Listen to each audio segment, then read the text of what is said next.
Since the Marvel Cinematic Universe kicked off in 2008, comic book fans and moviegoers have watched as the shared world has given an impressive number of unique superheroes to see in action on the big screen. From Iron Man and Captain America to Thor and the Guardians of the Galaxy, Mar-Vell has proven that they can take A-list or a D-list character and create an exciting adventure for them to partake in. Seriously, 4 years ago, who would have thought the Guardians would get a movie? However, Marvel Comics has been around for decades, and with the MCU showing no signs of stopping right now, there are many great heroes that have yet to be introduced. And with comic book movies sitting pretty as the latest big cinematic craze, it means at some point, Mar-Vell is going to have to give us new players. Since 20th Century Fox still has the film rights to the X-Men and Fantastic Four characters, Mar-Vell doesn't have full access to their own library of characters. But fortunately, the roster is still incredibly huge, and there are still several individuals worthy of being translated to the big screen. That in mind, here are the 10 superheroes that the MCU needs to introduce at some point, whether it's in Phase 3, Phase 4, or beyond. Number 10. Wonder Man. In Marvel Comics, Simon Williams was initially given superpowers by Baron Zemo and his Masters of Evil when he sought revenge against Tony Stark, the man who he believed responsible for his company failing. While originally set to infiltrate the Avengers and take them down, Williams, now Wonder Man, had a change of heart and stopped Zemo's plan before he was seriously injured. While he seemingly died in his first issue, the Avengers kept him in suspended animation for years, until he was awakened and restored to full health. Since then, he has been on and off member of Earth's mightiest heroes, and while he may not always agree with their methods, his abilities like super strength, flight, and later being able to manipulate ionic energy have made him a valuable ally. There may not be any room to include him in Phase 3 projects, but Wonder Man would make a great character to introduce in Phase 4, as one of the new heroes who has been recruited into another Avengers team. Seeing his unique powers at work is reason enough to include him. 9. Beta Ray Bill. We've seen a lot of weirdness in the MCU since 2008, but nothing quite as bizarre as a bipedal horse-like alien fighting with a hammer. Despite not hailing from Asgard, Bill is one of the few individuals in the Marvel Universe who is worthy of yielding Thor's power. After Bill and the God of Thunder fought each other for control, Mjolnir, Bill needed the weapon to defend his people. Odin created a copy of the hammer for Bill called Stormbreaker, which has the same attributes as Mjolnir. Since then, Bill has been both an ally to Thor and Earth's heroes, and roams around the universe helping other alien species. We don't know what will happen with the Thor franchise after Thor Ragnarok, but it would be an interesting twist if a non-Norse alien were to inherit Thor's power in Phase 4, or somehow receive Stormbreaker from Thor himself, who may end up being the only Asgardian who survives the events of the apocalyptic Ragnarok. Miss Marvel, Kamala Khan. Despite only existing for less than 2 years, Kamala Khan has become one of Marvel's popular characters recently. Kamala was just a normal Pakistani teenager living in New Jersey until, like many around the world, she was exposed to a Terrigen mist bomb. This awakened her inhuman cells and gave her shape-shifting powers. Taking the identity her idol, Carol Danvers, once used, she decided to become a superhero. And while she was still learning the ropes, she's already had several team up with heroes like Wolverine and Spider-Man. While the name Miss Marvel can't come to her the same way in the MCU as it did in the comics, since Carol Danvers is starting out with moniker Captain Marvel, this shouldn't stop the creative forces from trying to incorporate her somehow. True, we have a teenage Spider-Man debuting soon, but with Kamala's popularity and the growing importance of the Inhumans in this world, a younger superhero with visually enticing powers, that is, trying to navigate this new world, would be an excellent addition.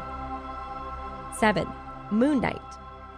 While the MCU doesn't necessarily need a Batman-like figure, it would be cool if they gave a non-powered vigilante a big screen adventure. Enter Moon Knight, one of the more intriguing crime fighters from the Marvel Universe. Although he originally had powers in the comics that gave him superhuman strength and resistance to physical attacks, Moon Knight has since lost these powers and relies on his fighting skills and a variety of weapons to take down criminals. Moon Knight is also unique for suffering from dissociative identity disorder. His different personalities include Mark Spector, who he was born as, Jake Lockley, and Stephen Grant. If the MCU is looking to introduce a superhero whose power is through his mental issues to fight through good, Moon Knight is their guy, and it would be great just to see his badass costume come to life.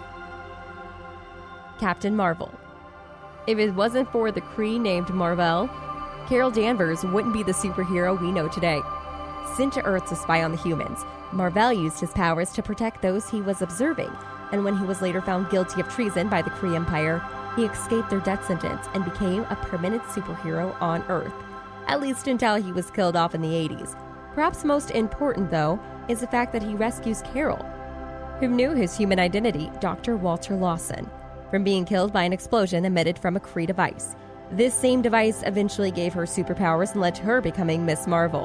While there may not be room for him in the MCU to lead his own movie, he should at least be a major supporting character in 2018's Captain Marvel. Have him be one of the responsible for Carol gaining powers, and possibly even mentoring her throughout her solo adventure. Of course, it wouldn't hurt to possibly introduce him before the Captain Marvel movie and have his Kree identity revealed in that film. 5. Spider-Woman, Jessica Drew. Aside from the anachrocentric moniker, Spider-Woman shares almost nothing in common with Spider-Man. Jessica Drew gained her powers in utero when she was struck by a beam of radiation that contained the DNA of several types of spiders. After serving as a Hydra turned shield, as an adult, Jessica became Spider-Woman to make up for her past sins, and since then has served as an Avenger and Agent of S.W.O.R.D., a counterintelligence agency focused on extraterrestrial threats. In addition to her superhuman strength, flight, adherence to walls, and bioelectric energy blasts, Jessica also produces a pheromone that can make men around her feel pleasure. While the general audience might be confused as to why she doesn't have any relation to Spider-Man, she still needs to be included in the MCU as one of the Phase 4 superheroes, whether in her own movie or as one of the new Avenger recruits. She also has connections with both the superhero world and the spy world, so if we do eventually see her, we can expect a thrilling, action-packed adventure. Adam Warlock. Despite popular belief, the cocoon seen in the Guardians of the Galaxy did not have Adam Warlock encased within, so the MCU still has yet to even reference the character. Fortunately, the Avengers Infinity War movies are coming up, meaning that the next few years are the perfect time to introduce him. In the original Infinity War story, Adam gathered up many of Marvel's heroes, and even a few villains to help him combat Thanos, who had collected all 6 Infinity Stones and achieved near ultimate power. Adam can serve the same purpose in the MCU, both from the big screen and small screen, to put up resistance against the Mad Titan. Being one of Marvel's most famous comic characters, it might be a good idea to have Adam first show up in Guardians of the Galaxy 2. But either way, he's a must-have for Phase 3. It's also important to point out that the guy classically has one of the famed Infinity Stones, specifically the Soul Stone, lodged in his forehead, so the character may be key just in that respect. She-Hulk. We've seen a lot of Bruce Banner raged out as a Hulk, so why not introduce his cousin, Jennifer Walters, to the Marvel Cinematic Universe? In the comics, Bruce gave Jennifer a blood transfusion when she was nearly killed by a crime boss. His blood, combined with her own personal anger, transformed into She-Hulk, and after defeating the criminals that tried to finish her off, she became a superhero. When she transformed as She-Hulk, Jennifer retains her intellect and also has incredible strength, though it's not as quite as powerful as her cousin. She has made a name for herself as a strong, figuratively and literally, positive and humorous female character, and has served on teams like the Avengers and Fantastic Four. The blood transfusion angle of her origin might need to be altered to make it seem more science-y, but She-Hulk is a superhero that needs to be adapted for live action. The cinematic Hulk has a lot of fans out there, so just imagine how they would react until seeing her taking down bad guys and leaving cars and other heavy assorted objects. It would be an amazing sight. Nova, Richard Rider. Guardians of the Galaxy introduced the Nova Corps, so it stands to reason that eventually Earth's representatives should be introduced.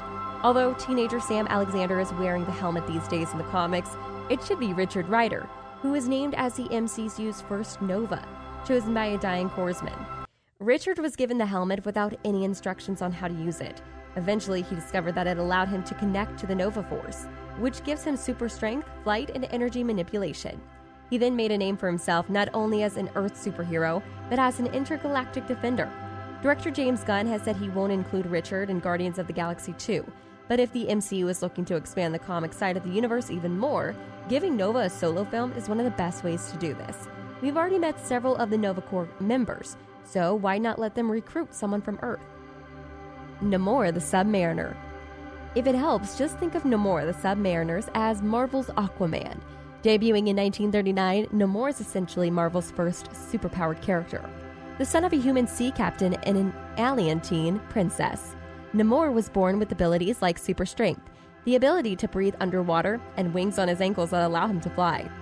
As an adult, he eventually became the ruler of Atlantis, and while he fought alongside Captain America and other heroes against the Axis powers during World War II, his duty was towards the underwater nation. Although Namor has a sense of honor and usually fights for justice, his short fuse and anger towards the surface has often put him at odds with Marvel heroes, so it's probably better to classify him as an anti-hero. There are many complications with Namor's film rights due to contracts and paperwork left over from when Universal Pictures had the character. That being said, when all that eventually gets sorted out, give the aquatic monarch his own movie. Whether it's because he's a character who must deal with the weight of being a ruler while also using his powers for good, mostly, or simply because Marvel's simply to give some competition to DC in the underwater hero department. Namor needs to make his live-action debut at some point. Which one do you think should be in the next Marvel movie? Tell us in the comment section below. And before leaving, don't forget to subscribe to our channel for more videos like this.